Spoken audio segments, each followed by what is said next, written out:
bread, oil.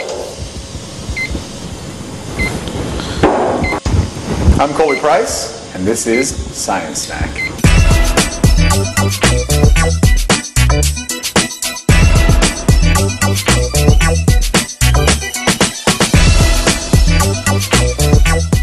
We have it, paam tomaket, the perfect food.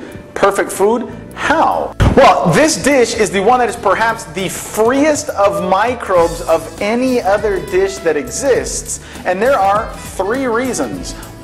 So, we must ask ourselves, why don't microbes grow on bread with olive oil and tomato?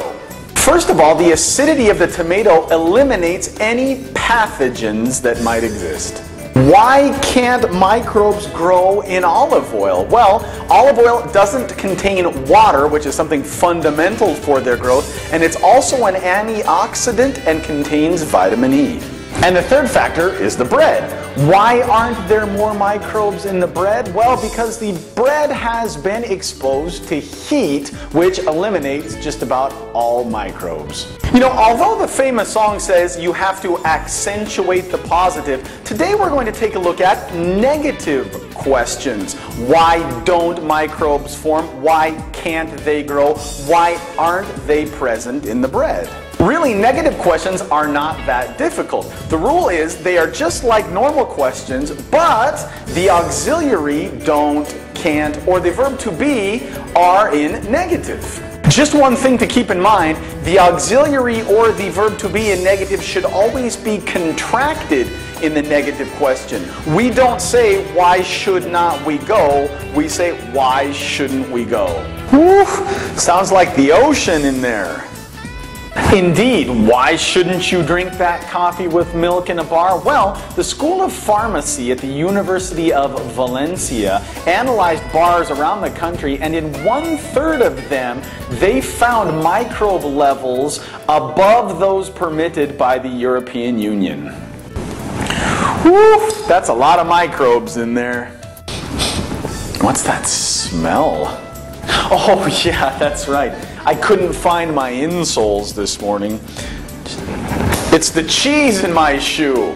I don't know if that's Stilton, Gruyere, Brie.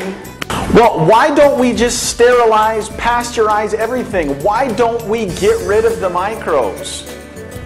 Here's the reason right here. Cheese! That's right, some of our favorite foods, beer, wine, bread, cheese, use some type of mold, yeast, or bacteria in their elaboration. Obviously, not all microbes are good. In fact, there are several deadly varieties like the infamous E. coli, and of course, we have to take precautions. No, yes, no! Why isn't this a good idea? Not why isn't this a good idea? Well, a recent study at the University of Arizona showed that a keyboard, because of the bits of food that we leave on it, has 400 times more microbes than a toilet seat. Live! Live! I'm Colby Price. Thanks for watching Science Snack.